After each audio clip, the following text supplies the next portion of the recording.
Where he went, as Tig sent the C4 in. Immediate peek and spray from Tig. Hi, my name is James Gazen, aka TGLTN. I think for the last 7 years, PUBG kind of has been my life. I moved away from my family. We travel a lot, play it every day with my teammates. I think you would be hard pressed to find a group of people that have spent more time together over the last 7 years than me and my teammates. The first time I ever played PUBG was expecting it to be very realistic, and in my very first match, this naked guy landed on a roof next to me, and I got a pistol, and I was like, he's dead. And he ran and jumped off the roof, and it fell 3 stories, landed on the ground, and kept running, and I was like, it's Superman. He just fell 3 stories off a building and his legs are fine, what? I ended up falling in love with it after that.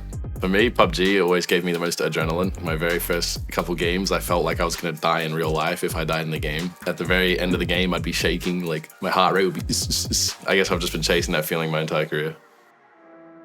I finished my high school and I got into a university course and I was pretty happy with where I was, but I didn't take a gap year and I felt like my whole life I'd just been kind of going with the flow.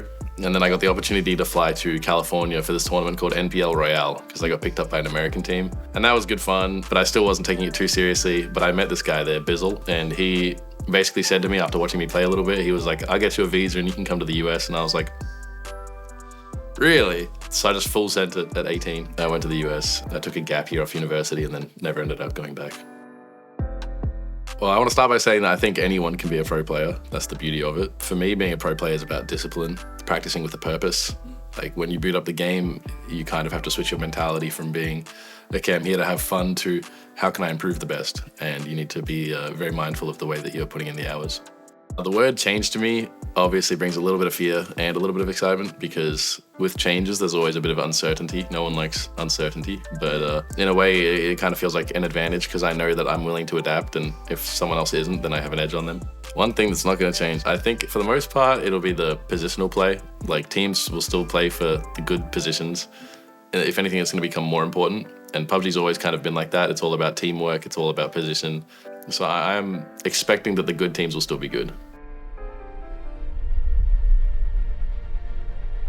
To the fans watching in 2026, we love and appreciate every single one of you guys. It's really important to me that you guys feel happy. I don't think anything matters more than the fan sentiment. Obviously, there's some big changes on the horizon, but hopefully we can all just trust the process. It's people at Crafton, it's their job to think about what they can do to make our lives better. So just gonna trust them and see where it goes. I think that you guys will still enjoy watching. The esport was in TPP initially, and we saw a PGI 2018 that is still fun to watch. It might be a little goofy, there might be some chaotic moments, but I think it'll still be fun. It's still PUBG. In 2026 at PNC and PDC, I hope my team name will be called. And I hope my name will be called. Even when the battlefield changes, I want my wins and my hard work to speak for itself. I hope it'll be my year.